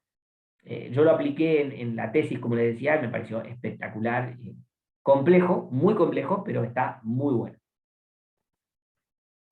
Entonces, me voy a detener en la evaluación por flujo en lo que queda de esta clase, voy a tratar de avanzar. La clase que viene vamos a ver si voy a meter algo de múltiplos y voy a tratar de llegar a una APB, y si no, capaz que si no llego a la APB, por ahí dejo grabado un video de APB, que es el otro, vieron que yo les mencionaba acá, APB es el otro método también que se utiliza, está bueno porque separa el escudo fiscal del resto de valor de la compañía. Así que por ahí uso este mismo caso y ya aprovecho y les muestro la clase que viene también. Entonces vamos a la evaluación por flujo descontado. Y cuando digo evaluación por flujo descontado, créanme, es la que van a utilizar, es la que más sirve. Los múltiplos me pueden servir para tener una referencia, una idea, pero descontar flujos de fondo termina siendo la posta, ¿sí? Mediante tres conceptos, tres variables. Flujo de fondo descontado, tres variables. ¿Cuáles? Tiempo, flujo de fondo y tasa de descuento. Son las tres variables que vamos a mover. Y acá este es el método que voy a aplicar ahora, que voy a ir atravesando a lo largo de las próximas imágenes. Es el método del DCF o Discounted Cash Flows, que son métodos de flujo de fondo descontados, es decir, traer al presente los flujos de fondo, no es nada más ni menos que eso, a la WACC, que es la tasa, o el WACC, que es el costo promedio ponderado del capital, al que voy a descontar y voy a traer esos flujos de fondo. Es siempre lo mismo esto, es la estructura básica de la matemática financiera. ¿Sí? Un flujo de fondo que lo traigo a una tasa, lo que va a cambiar es cómo construyo esos flujos y cómo construyo esa tasa. ¿Sí? Si es un bono será de una manera, si es una acción, el WACC, aparece el WACC, ¿sí? Y ese WACC se construye de una determinada manera. Entonces, vamos a detenernos en los flujos primero, después voy a ir al costo de capital, al WACC. ¿Sí? Y lo primero que le voy a decir es, lo primero que tenemos que decidir es en qué moneda vamos a evaluar. Hay que decidir la moneda. Y acá me refiero a moneda dura, es decir, dólares, euros, etcétera, o moneda local, sería en pesos, ¿sí? O la moneda del país que fuera. ¿Sí? Esto es fundamental. Cuando parto, igual que en el proyecto de evaluación de proyectos de inversión, lo primero que tengo que definir es la moneda en la que voy a trabajar. O sea, si no defino esto primero, ya arranqué sin saber lo que estoy haciendo. No puedo no saber en qué moneda voy a trabajar. ¿Por qué? Porque eso me define también cómo voy a trabajar con los flujos de fondo y cómo voy a trabajar con la tasa de descuento. ¿Sí? Porque si elijo dólar, voy a tener que dolarizar flujo de fondo y dolarizar tasa de descuento. Si elijo peso, voy a tener que especificar flujo de fondo y especificar tasa de descuento. ¿Sí? Esto va a depender de la comodidad, en primer lugar, y de lo que busquen, en segundo lugar. ¿Sí? La estabilidad de precios que busquen, o para quién esté dirigida la información, en tercer lugar. Si una persona en el exterior, a veces el dólar ayuda mucho mejor. ¿Sí? De cualquier manera, si van a utilizar flujos de fondos, bueno, igual ahora lo tengo más adelante, no me voy a anticipar. Lo importante es que sean homogéneos, digo yo, ¿no? El flujo de fondo y la tasa de descuento tiene que ser homogéneo. Es decir, si los flujos están en pesos, la tasa de descuento tiene que estar en pesos. Si los flujos están en dólares, la tasa de descuento tiene que estar en dólares. ¿Está? Entonces, ¿tasa en pesos o tasa en dólares? Todo parte de la famosa libre de riesgo que la arroja el bono del Tesoro a 10 años en Estados Unidos, es decir, el bono que vence dentro de 10 años en Estados Unidos, ¿sí? El año que viene, cuando sea 2022, va a ser el bono que vence en 2032, y el 2023 va a ser el bono que vence en 2033. Que está en dólares, obviamente. Después le vamos a agregar un riesgo soberano y específico. Eso se llaman las primas por riesgo. Puede ser prima por riesgo país, prima por riesgo del sector o industria, prima por riesgo de tamaño, ¿sí? Hay autores que fueron estudiando y le fueron agregando primas ¿sí? El tamaño importa también en las empresas. ¿Sí? Si es una empresa más grande, va a tener una prima por riesgo, si es más chica, otra prima por riesgo. Y acá llegamos a la tasa en dólares. Esta es la tasa de descuento en dólares. Después, si le agregamos el riesgo devaluatorio, llegamos a una tasa en pesos. ¿Sí? O la devaluación esperada, si quieren. Riesgo devaluatorio o devaluación esperada. Ahí está la formulita.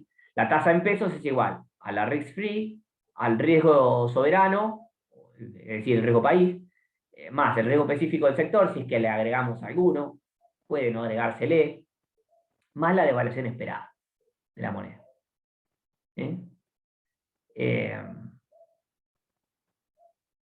Supónganse que hoy más o menos un bono del Tesoro de Estados Unidos está en 1,6%, el riesgo país de 17%, por tanto llegamos a un 18,6% de tasa de descuento, y la tasa en pesos más o menos de un bono a 10 años en pesos está a 49%.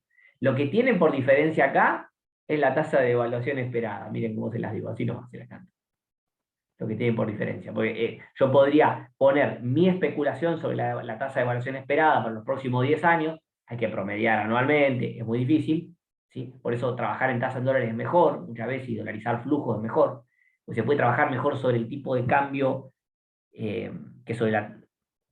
Bueno, son dos maneras de abordar lo mismo, ¿sí? El tipo de cambio o la tasa de evaluatoria. Pero bueno, hay herramientas mejores para proyectar tipo de cambio. Entonces la diferencia, esto es lo que rinde un bono de tesoro perdón, un bono de Argentina a 10 años en peso, más o menos rinde 48 o 49%. La diferencia que tienen acá es la tasa de evaluatoria, más o menos que tiene Argentina, que está en 32%. La tasa de evaluatoria esperada. Esperada.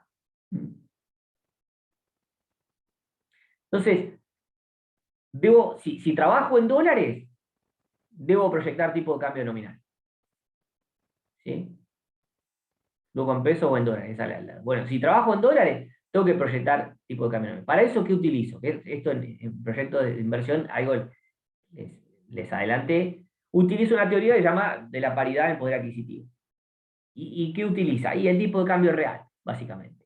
Que debería ser 100. En 100 hay equilibrio, porque si no, a ver, si estuviéramos en la frontera entre Uruguay y Buenos Aires, y el tipo de cambio real fuera mayor a 100, los uruguayos vendrían a comprar a Argentina.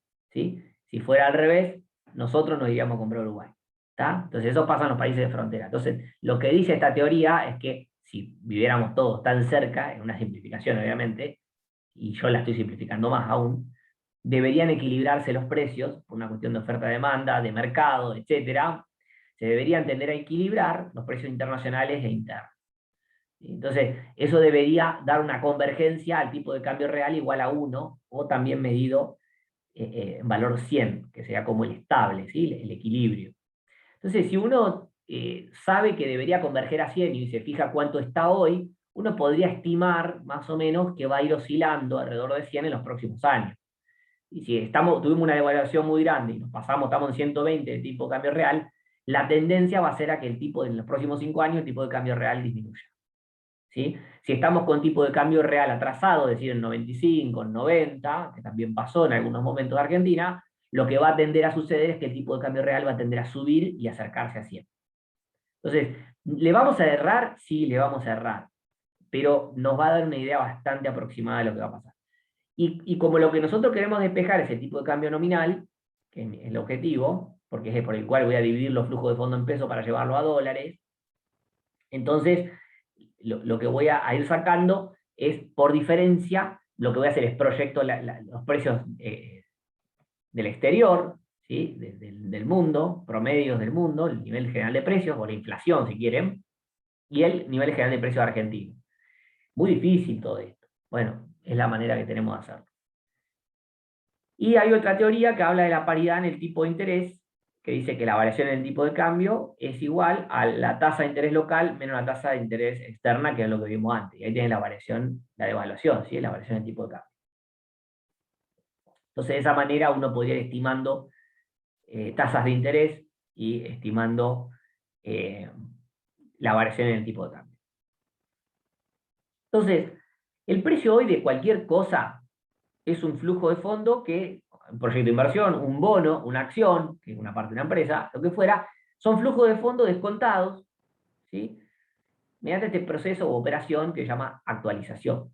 No es nada más ni nada menos que eso lo que estamos haciendo. Flujos que esperamos sucedan, no conocemos, no son ciertos, los actualizamos trayéndolos por una tasa, ¿sí? Utilizando la variable tiempo en el exponente del denominador, los flujos de fondos futuros, ¿sí? Descontados por una tasa. Esa tasa va a depender de qué activo estemos hablando.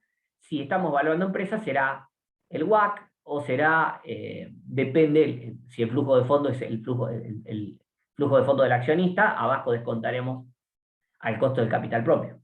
Entonces la tasa va a depender del flujo, tienen que estar homogeneizados, ¿sí? Entonces, fíjense, renta fija, es decir, un bono, y renta variable.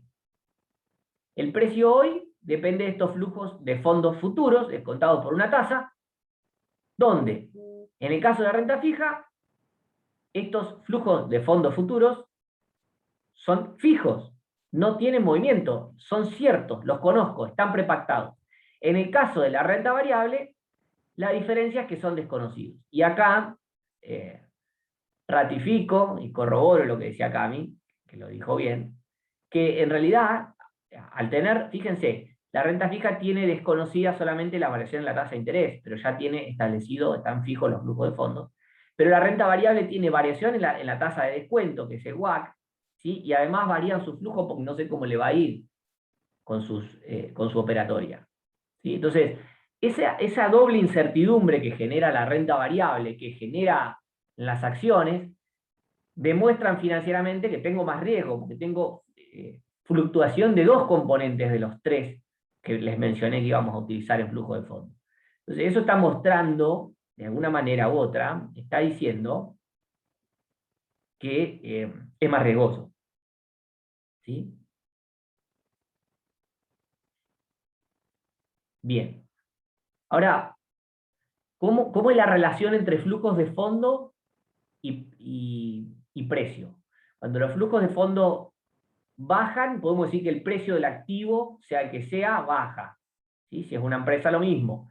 Si los flujos de fondo futuros suben, podemos decir que el precio de los activos sube. Entonces la relación es directa. Ahora, cuando hablamos de tasa, cuando el precio sube, cuando el precio baja, la tasa sube, y viceversa, precio a la suba, tasa a la baja, ¿sí? Entonces la relación acá es inversa, ¿sí? Hay dos componentes que me van a mover el precio de las acciones. A veces lo que sucede es que sube, por ejemplo, el riesgo país, que es parte de la tasa de descuento del WACC, y de una compañía, sube el riesgo país, por lo tanto el precio de las acciones Merval debería bajar, pero una determinada acción se movió al alza, o Merval se mueve al alza. ¿Qué quiere decir eso? Quiere decir que el componente flujo le está ganando al alza más que el componente tasa, porque son dos los componentes que se mueven. En el caso del bono, yo ya lo sé. Si el riesgo país sube, el precio del bono baja. Y viceversa. Punto. ¿Sí? Pero acá los efectos se pueden ver compensados. Y ahí está la dificultad de la renta variable y la evaluación de empresas. Entonces,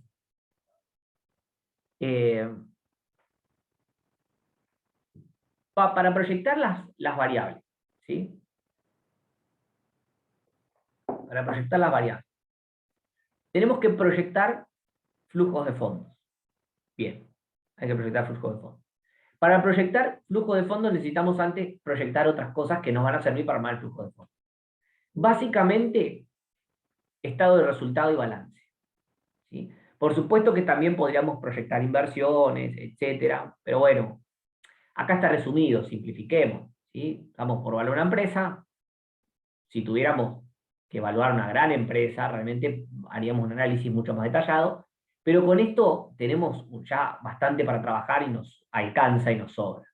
Entonces, cuando vamos a proyectar el estado de resultado, el componente más importante de proyección de una empresa, en principio, les digo, son las ventas. En principio, porque, como le digo también, cada empresa es un mundo, cada empresa es muy particular, cada empresa puede mostrar una realidad diferente y puede que el problema sean los costos porque el negocio está maduro y como maduró el negocio, las ventas están quietas, ¿sí? Pero en principio las ventas son un componente muy importante. Después los costos de ventas y los gastos de administración y comercialización, que los puedo plantear, yo los planteo de esta manera como un porcentaje de las ventas históricas. ¿Sí? Podría fijarme cuánto fue el porcentaje o la proporción sobre las ventas mirando las ventas históricas, ¿sí? Los datos históricos. Entonces podría proyectarlo manteniendo la misma proporción sobre las ventas. Una vez que proyecte ventas, después los costos los proyecto como una proporción de las ventas. Tengo que estudiar antes si esto es así. ¿Sí? Tengo que estudiar si los costos históricamente mantuvieron una proporción sobre las ventas. Porque si hay mucha disparidad, mucha volatilidad, bueno, tendré que buscar otro mecanismo. Esto es lo que yo estoy proponiendo de manera simplificada. La verdad es que la cantidad de mecanismos que hay, primero que no tengo tanta experiencia en el tema, como para decirle, lo hice tantas veces, ¿sí? Pero las veces que yo proyecté, que evalué una empresa que tuve que proyectar, fue de esta manera. Y el resultado de por tenencia, que son muy difíciles de proyectar, porque realmente no conozco cómo va a evaluar, a variar esa cuestión, ese ítem. Podría llegar a proyectar a futuro la misma proporción que en el pasado, un promedio. Como les digo, esto es todo estimativo. Yo tengo que llegar a un valor. ¿Sí?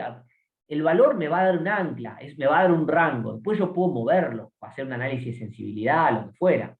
¿Tá? Entonces podría analizar en qué rango de valores es razonable, comparar con los múltiplos, decir, bueno, más o menos el valor anda entre esto y esto. Pero no es lo mismo decir, che, no sé si esta empresa vale 40, si el negocio lo vendo $40.000 o $550.000. ¿Y cuánto vale? No sé, no es lo mismo. A decir, mirá, está entre 100.000 y 200.000.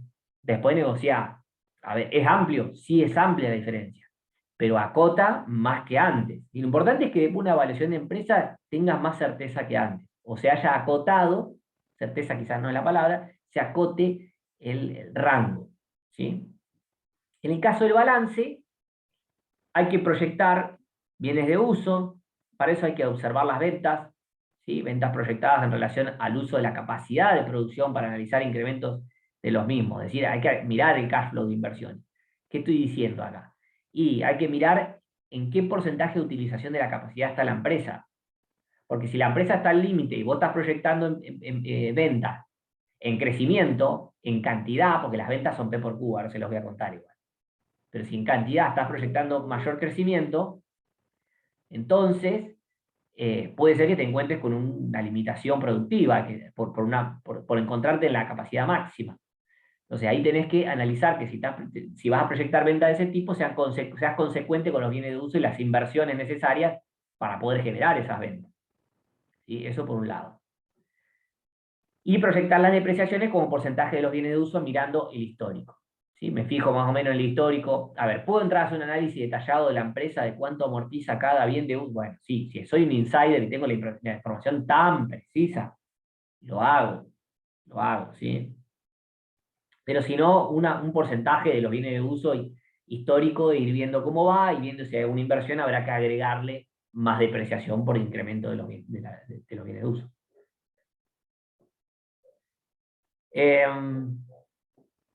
Obviamente que el porcentaje de los bienes de uso sobre las ventas siempre va a tender a ir en disminución por el efecto de pérdida del valor de los bienes de uso, ¿sí? Salvo cuando se realicen inversiones que incrementa el valor del bien de uso. ¿Sí? Después el tema de deudas financieras, de acuerdo al calendario de amortización, hay que mirar cómo amortizan esas deudas. Y la política de endeudamiento, porque eso tiene que ver con la estructura capital, lo tengo que mirar. ¿Sí? Capital de trabajo sí es muy importante, las cuentas por cobrar, inventario, cuentas por pagar, porque tiene mucha incidencia en el cash flow. ¿Sí? Tienen incidencia en el cash flow, en el free cash flow, que es el flujo de fondo de la firma o de la empresa que voy a utilizar para descontar con el WACC después. ¿Sí? Entonces, ahí sí hay mucha incidencia y influye mucho. Después hay otros pasivos que los puedo establecer como porcentaje de las ventas. ¿Sí? Va a depender de qué sean esos pasivos. Por ahí pasivos fiscales que encontramos alguna relación con las ventas, como ponerlo como porcentaje de las ventas. Se está oscureciendo, está por llover y creo que estoy quedando en la oscuridad. Ahí va. Y la política de distribución de dividendos también. ¿Sí? Tengo que ver cómo cómo funciona, cómo distribuye. Bien, dentro de estas, hay algunas que yo las considero más importantes y se las voy a mostrar. Bien. Proyección de las ventas. Obviamente hay muchas maneras de hacerlo, ustedes pueden elegir la manera que les parezca. Lo pueden hacer a ojo. De hecho, el dueño de una empresa que la tiene muy clara, que tiene mucha experiencia, ¿sí? Que tiene buenos registros y que conoce bien el mercado, les va a poder hacer una estimación mejor que lo que puede arrojarnos, por ejemplo, acá, como tengo una regresión lineal. ¿Sí? Pero bueno, porque nos puede hablar del ciclo, porque la regresión lineal no tiene en cuenta el ciclo. Entonces, capaz que puedo utilizar regresión lineal para los próximos 5 años, porque va a haber crecimiento. Entonces, comparo periodos del ciclo de crecimiento del país, o del lugar, o del sector en algún momento. Ciclo de suba de commodities, y yo conozco mucho el mercado de commodities, puedo utilizar un ciclo de 5 años, ver cuánto duran los ciclos aproximadamente de suba. Entonces, bueno, en promedio son 5 años, bien. Y en esos 5 años, ¿cuál fue correr una regresión para cada uno de esos 5 años y tener un estimativo? ¿Sí? Podría ser también complejizarlo como ustedes quieran. Pero bueno, si las ventas vienen en ascenso, podría llegar a continuarlo con un análisis de regresión lineal. También puedo usar regresiones no lineales, pero bueno, más complejo. Entonces, por ejemplo, podemos buscar si las ventas correlacionan o no con alguna otra variable que sea de más fácil proyección, o que por lo menos existan datos en el mercado, ¿sí? Por ejemplo, el PBI, las exportaciones, pues yo veo cómo va la balanza comercial, puedo ir especulando con el tipo de cambio, puedo ir especulando con el dólar y ver qué va a pasar. Bueno, puedo especular con las exportaciones, precio de commodity, los que se dedican que están en el mercado de commodity y lo siguen permanentemente, tienen mucha idea de evolución de precios, el que lee, estudia esto, la tiene más clara. Luego debo cruzar el análisis anterior aplicado a la realidad propia de la empresa, es decir, si hay alguna expansión, porque por ahí esto me da un análisis de regresión lineal, me puede dar el promedio como debería ir con el mercado, pero yo capaz que lo que estoy viendo es que me estoy comiendo a la competencia, y sé cuántos clientes tiene la competencia, y lo que estoy proyectando es que voy avanzando a una tasa mayor que la línea recta esta en mis ventas. ¿Sí? Y entender siempre que ventas es P por Q, entonces yo podría proyectar precios y podría proyectar cantidades, y que el resultado de esas dos me da la venta. ¿Sí? Entonces yo podría proyectar qué va a pasar con los precios de determinados servicios. Por ejemplo, Netflix, hay datos en los mercados que hablan de que Netflix, por ejemplo, está cobrando más o menos un 40% del precio que podría llegar a cobrar y la gente podría llegar a pagar o querría pagar sin perder demasiado cliente, ¿sí? Ahí es bastante inelástico en cierta parte, hay que ver qué parte de la curva es ineelástica de la demanda, pero lo que les estoy diciendo acá es que puede ser de que Netflix tenga mucho recorrido alcista en el precio, pero capaz que en ventas no, porque capaz que la cuya está al límite y de hecho capaz que Disney Plus le está compitiendo y le está sacando mercado. O capaz que no le saca mercado, son complementarios. Bueno, ven que hay que estudiar, por ejemplo, cada empresa es un mundo, cada sector, todo es muy particular, todo merece análisis, por eso dedicarse o meterse a evaluar una empresa es algo que te va a llevar muchísimo tiempo y te lo tienen que pagar porque acá hay mucho para estudiar, ¿sí? Obviamente uno tiene que economizar, acá va la experiencia profesional, también el consejo como ustedes, casi colegas. También hay que economizar las tareas y los trabajos en función de la remuneración y del cliente que tengo adelante. Si el cliente no necesita una evaluación al estilo Aluar, por más que yo se la quiera hacer, me parece que no lo amerita la situación. Hay que contextualizarse y decir, bueno, en este contexto, con este cliente, con esta persona, en este momento, puedo o conviene hacer esto, más allá de que yo pueda hacer mucho más. Si me piden más y me dan más, por eso que me piden, se puede hacer más. ¿Sí? Entonces, interesante lo de las ventas, uno podría asociar a la variable, acá yo asocié variable ventas, la asocié a PBI, ¿sí? Lo asocié y dije, bueno, los estudié a estos pares de puntos y me fijé si existe una correlación entre ellos. La verdad es que sí, que fíjense que aproximan bastante bien. Cuando las ventas se van a 120, el PBI se va a 466 más o menos. ¿Sí? Cuando las ventas están en 100, el PBI más o menos está en 435. Entonces, existe como algo que pareciera indicar que cuando una aumenta, la otra aumenta más o menos en una proporción que se mantiene, porque están todos alrededor de la línea recta esta. Esto, recuerden que el R cuadrado acá, en estadística, lo que me medía era el error. Si cuanto más cercano a 1, mejor es. ¿Sí? Cuanto más chico es el R cuadrado, si fuera 0,30 por ejemplo, quiere decir que los puntos están mucho más dispersados de la media, ¿sí? Que es la recta, esta la línea de tendencia. Esto lo hace Excel, es una pavada. Esto es una pavada. Si uno viene a Excel y agarramos, por ejemplo, las ventas, yo acá lo tengo hecho, yo, por ejemplo, acá tengo el PBI histórico, si tienen más datos, más años, mejor, más sustancioso todavía va a ser el más sustentable el trabajo, pero supónganse que acá tienen toda la evolución del PBI de un determinado país, en millones de dólares, lo que fuera. Y que estas son las ventas históricas en millones de pesos, ¿sí? Estos serían miles de millones de dólares, estos serían millones de pesos, las ventas de una empresa. Entonces, ustedes pueden agarrar el PBI, ahí, pueden agarrar el PBI, y las ventas de la empresa, y se vienen a insertar a gráfico de dispersión, y ahí les va a marcar los puntos. Y con los puntos solo, ¿qué hago? Nada, porque todavía no llegó lo que necesito. Bien, entonces marco clic derecho y pongo agregar línea de tendencia. Agrego la línea de tendencia y me la coloca ahí, ¿ven? Pero yo quiero que me dé la ecuación. Bien, entonces pongo presentar la ecuación en el gráfico y me la presenta, y presentar el R cuadrado para que me diga cuán bien ajusta. Porque si un R cuadrado está por encima de 0,8, de 0,9 es muy bueno, si no es más o menos. Y acá obviamente me deja, lo bueno de Excel que hace todo, tengo otras proyecciones que pueden ser, fíjense, polinómicas, puede ser que me ajuste una polinómica, entonces yo introduzco el valor, es genial, pero bueno, no, esto amerita por ahí trabajar más sobre esto antes, ¿sí? En estadística, etcétera, porque si no, no me alcanza el tiempo para explicarles todo lo que les quiero enseñar. Entonces, una vez que armé el grafiquito, de esta manera, lo que hago con las ventas es, yo ya sé que esta es mi función, ¿sí? Y son mis ventas, entonces esta función la escribo acá donde dice ventas, acá abajo, yo pongo 0,5211 multiplicado por el PBI, que es X, y es la variable que quiero explicar, que son las ventas, ¿sí? Menos 123, que me da esa ordenada al origen, la regresión, me la arrojó la regresión, ¿sí?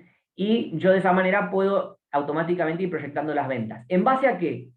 En base al PBI, que tampoco lo conozco. Bueno, bienvenido de vuelta al mundo de la evaluación, les insisto, tengan paciencia, porque todo pareciera que lo estamos inventando. Ahora, las proyecciones del PBI yo las puedo sacar. ¿De dónde? Y bueno, el FMI las hace, el Banco Mundial las hace sobre Argentina, ¿sí? Sobre todos los países del mundo, sobre regiones, las hace, y el Ministerio de Economía también las hace. Si yo hago un promedio de todos esos, ¿sí? O si confío menos en alguno, lo pondero en menor proporción, pero hago un promedio, si quieren, ponderado, de las estimaciones, FMI, Banco Mundial, Ministerio de Economía, para los próximos 5 años, y más o menos puedo llegar a tener, es decir, capaz que el PBI no va a crecer un 2,5, va a crecer un 2,8, capaz que crece un 2,1. ¿Sí? Es verdad, capaz que en 2024 te viene una pandemia y te destruye un 9%, bueno, pero uno evalúa de acuerdo a lo que uno supone y conoce hoy. Si en realidad fuéramos a evaluar, no sabiendo y decimos, pero yo no sé lo que puede pasar mañana, ¿verdad? Bueno, entonces no evalúes y directamente quédate en tu casa, encerrate, no hagas nada, no compres, no inviertas, no hagas nada. Entonces, de algo nos agarramos, ¿de qué? De la información que conocemos hoy. Hoy sabemos que vivimos en un contexto de pandemia y que hay un proceso de liberar fronteras y levantar restricciones. Bueno, eso es la información que contamos hoy. Si eso cambia o no mañana, no lo sé, pero para eso para eso está el análisis de escenario. ¿Sí? Para eso está el análisis de escenario. Entonces, yo acá anclé las ventas al PBI. Lo puedo hacer con otra variable, quizás a ustedes se les ocurre con otra variable. También lo puedo hacer con los costos, este estudio. Lo puedo hacer con todo. ¿Sí? Bien. Entonces, siempre, por eso vuelvo a aclarar esto y lo pongo en escrito, digo, se lo voy a insistir.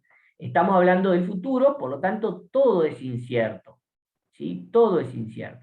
Casi todo, o en gran medida, todo. Ahora, lo que buscamos son elementos técnicos que incorporen racionalidad al análisis. Y eso tiene que ver con el profesionalismo. ¿Y qué significa que le agregamos profesionalidad al análisis? ¿Significa que nos vamos a equivocar? Sí, nos vamos a equivocar. Pero probablemente sobre 100 observaciones de datos, es decir, sobre 100 evaluaciones, no vamos a equivocar menos que el que no hace análisis, ¿sí? Es decir, el que tira un precio al tuntún, en lo que fuera, puede ser que en la primera, en la segunda, tercera, nos gane, ¿sí? Pero si uno lanza una moneda, uno sabe que si la lanza al infinito, el 50% de probabilidad de que caiga cara o seca va a ser el mismo, va a ser siempre 50%, ¿no? Entonces, lo que yo digo es cuando uno se prepara y pone sapienza, conocimientos y racionalidad a este tipo de cosas, lo que hace es cambiar, es sesgar la probabilidad de la moneda, ¿sí? Es inclinar la moneda a darle más peso, ¿sí? Falsearla hacia un lado. Es decir, podemos arrojar la moneda y que caiga cruz cuando en realidad el peso está sobre la cara, perdón, al revés, porque siempre cae, si tiene más peso sobre la cara va a salir cruz, entonces si queremos, puede salir cara, ¿sí? Pero va a pasar la minoría de las veces, ¿sí? Entonces, y vuelvo a insistir, esto es pensar hacia adelante, es utilizar herramientas de pensamiento y criterios que son subjetivos, pero nos dan un poco más de rigurosidad y que yo sé que a la larga más o menos va a funcionar. Y de hecho me pasó de evaluar empresas de la bolsa, por lo menos en un caso que lo evalué bien, y el valor me dio que estaba un poco por debajo que el precio de la acción. Entonces dije, es una acción para comprar, y la acción subió. Después, Argentina puede pasar cosas que uno no espera y en el mundo también. Obvio, pero en el momento que hicimos la medición no contábamos con eso. Uno valúa hoy suponiendo, es como el WACC, ¿sí? Uno supone una estructura de capital fija, de acá al infinito, y eso no necesariamente va a ser así, porque capaz que en algún momento la deuda se vuelve muy barata en el mundo, como pasa ahora, y la estructura de capital de las empresas pasa a ponderar mucho más el capital ajeno, y eso puede cambiar. Esa es otra de las ventajas de la APB, que también se los voy a mostrar. Entonces, me parece que, bueno, avanzo un poquito más, tenemos un poquito de tiempo. Otro de los elementos importantes a proyectar, yo les decía, las ventas son muy importantes. Otro que también merecen otro análisis así más detallista, detallado, es el capital de trabajo, ¿sí? El capital de trabajo también es importante estudiarlo un poquito más en detenimiento. Los otros pueden ser una proporción de las ventas, las depreciaciones serán una proporción de los bienes de uso. Pero ventas, capital de trabajo no lo podemos patear así nomás para adelante, ¿sí? Realmente hay que prestar un poquito más atención. Entonces, ustedes conocen formas de determinar el capital de trabajo, han visto varias. Para mí, de dos maneras uno puede hacer mucho y creo que sobra, salvo que alguna otra herramienta sirva para un determinado caso y me lo justifiquen o lo que fuera, yo lo acepto, pero con esto tenemos un montón para hacer, ¿sí? Entonces, si uno utiliza y dice, voy a proyectar el working capital con ratios de actividad, es uno de los más satisfactorios, digamos, en la práctica, ¿sí? Y además lo puedo hacer con un porcentaje de las ventas, es decir, fijarme cuánto es el inventario, que sea un porcentaje de las ventas, fijarme, ¿sí? O sea, lo puedo mirar por ratio de actividad, es decir, cuántos días de cobranza, días de pago, días de inventario tuve históricamente y sostenerlo. Puedo también ahí poner un cambio en la política de crédito, de pago, más de crédito, pues la de pago no la puedo controlar, ¿sí? La de crédito sí. Entonces, la de crédito, o en el almacenamiento de inventario, es decir, bueno, me quiero aproximar, no voy a ir a un just in time, pero por ahí me voy a aproximar un poquito más a un just in time, ¿sí? O quiero reducir el costo de mantenimiento, reducir tamaño de depósitos, utilizarlo para otra cosa, no sé, lo que fuera, y puedo llegar a alterar con ratios de actividad. También lo que puedo ver es cuánto le puedo generar de valor si altero el ratio de actividad. Eso es espectacular, o sea, imagínense, no, ¿y qué pasa si la empresa cuánto me da valor hoy así como está? Me da 100, perfecto. ¿Y qué pasa si alteramos el ratio de actividad y pasamos a, ¿cómo es? A cobrar, pasamos la cobranza de las ventas, las reducimos de 40 días a 30 días. ¿Cuánto valor genera? Genera tanto valor. Perfecto, buenísimo, espectacular. Bien, genera tanto valor para la compañía. Ahora, también hay que ver si no disminuyen las ventas. Ahí es donde empezamos, bueno, al final terminamos discutiendo todo. Sí, claro, terminamos discutiendo todo. Y nos tenemos que sentar todos los dueños, los profesionales, las gerencias, los contadores, todos tenemos que sentarnos acá. ¿Sí? Y si no es así y les toca hacer un trabajo que es más chico, ustedes van a tener que ir a golpear la puerta a todo el mundo. ¿Sí? Yo hincho las pelotas a todo el mundo cuando me pongo a hacer estos trabajos. Los vuelvo locos. Entonces, los ratios de actividad, y con esto termino, así terminamos unos minutos antes y los dejo descansar y el lunes seguimos. Armo ratios de actividad, ustedes saben que los días de cobranza son 365 días divididos las ventas sobre las cuentas a cobrar. Estos son los ratios que ya vimos. Yo se los mostré, los vieron seguramente en contabilidad 4. Es cuestión de tenerlo, a veces uno se olvida en los ratios, no importa. No importa acordarse de memoria, lo importante es interpretarlo, ¿sí? Lo importante es interpretarlo. Después tenemos los días de inventario, es decir, cuántos días están los inventarios en nuestro depósito hasta que se venden. Fíjense que ahí acá utilizamos ventas y cuentas a cobrar. Acá utilizamos costo de mercadería vendidas e inventario. Y acá, días de pago, utilizamos compras y cuentas a pagar.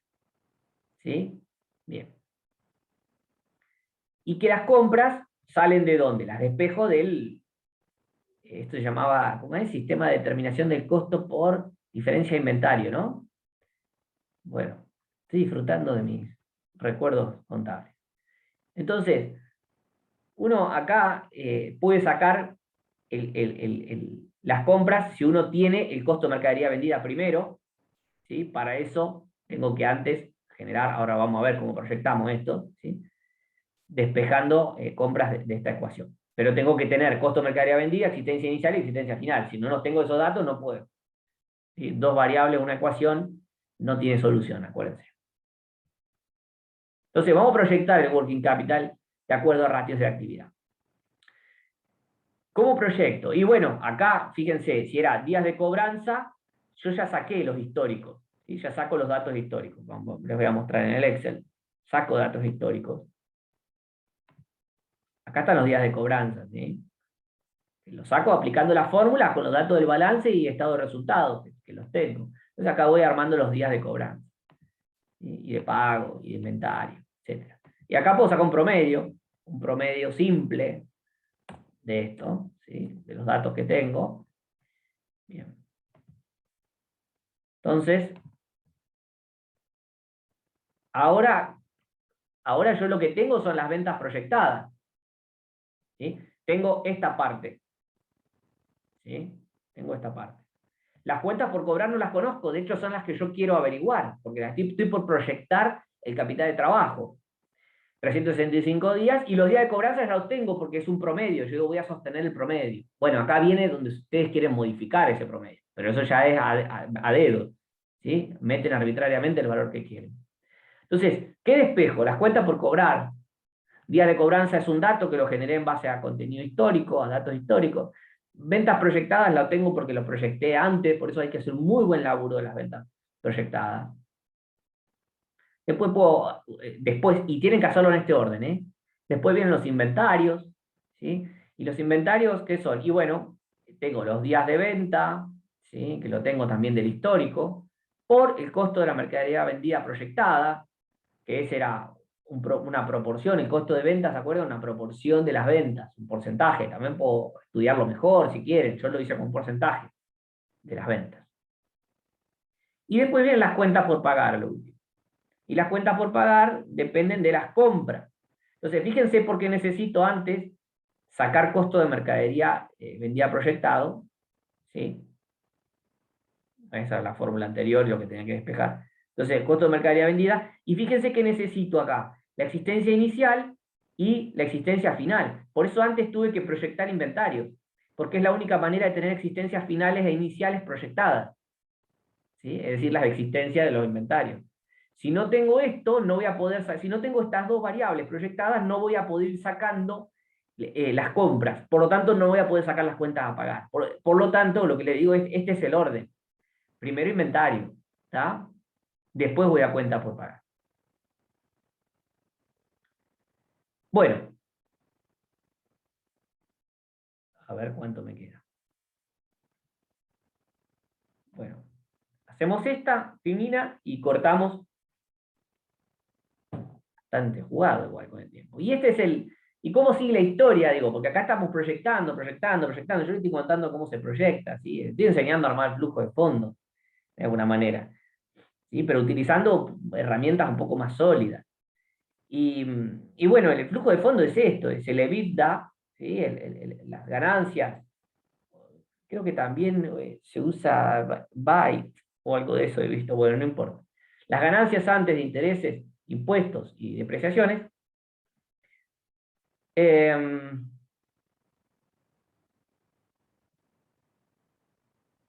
Bien, y acá vienen los impuestos sobre el EBIT, ¿sí? Ustedes ya saben por qué, porque estamos viendo cuántos impuestos genera la firma en su totalidad, sin importar la estructura de financiamiento que tiene. Porque en realidad, como está en la UAC ya descontado el impuesto, ¿sí? En el 1-T en la parte de la deuda, como está descontado en la tasa el impuesto, yo no puedo aplicar eso, estaría duplicando la información si lo aplico sobre el free cash flow también, ¿sí? Porque el free cash flow no incluye los impuestos justamente porque los descuento en la tasa.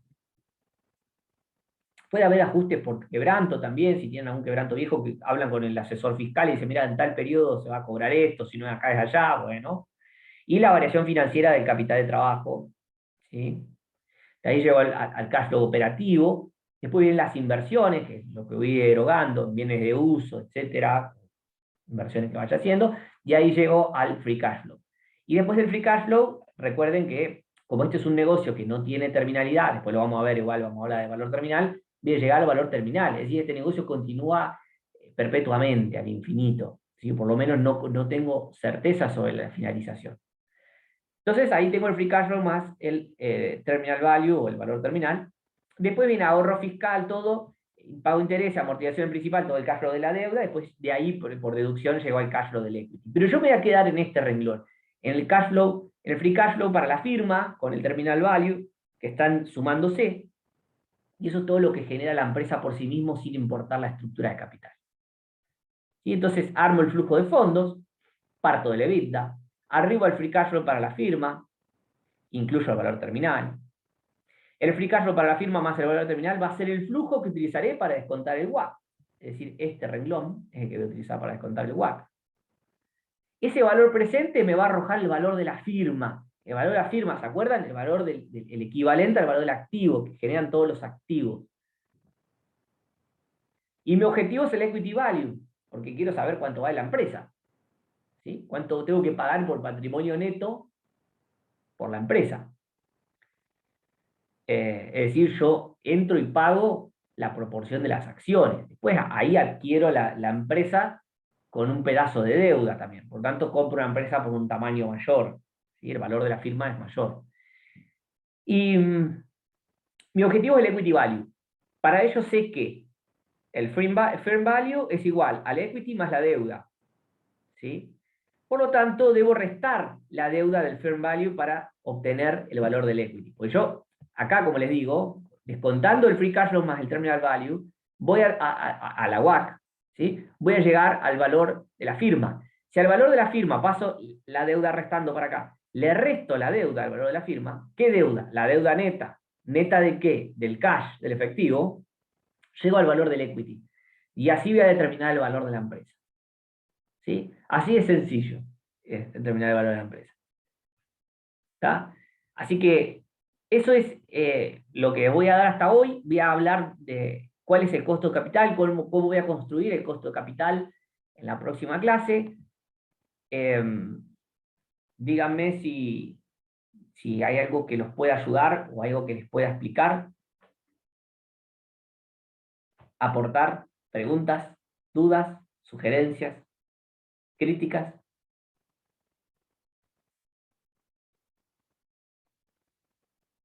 Los maté a todos. Se fueron 3. Quedó Nadine y Lucas. Estamos cortos hoy. Sí. Erika, Cami, Patricia y Priscila, ¿están? ¿Llegaron o Sí, perdieron? Fe, Sí, sí, Cami. sí. Bueno, Sí, estamos. bárbaro. Bueno, gracias, Eri, también. Bueno, chicos, llegamos hasta acá. Y el lunes continuamos con costo de capital. Vamos a hacer una aplicación de un caso, les voy a mostrar cómo hacemos una evaluación.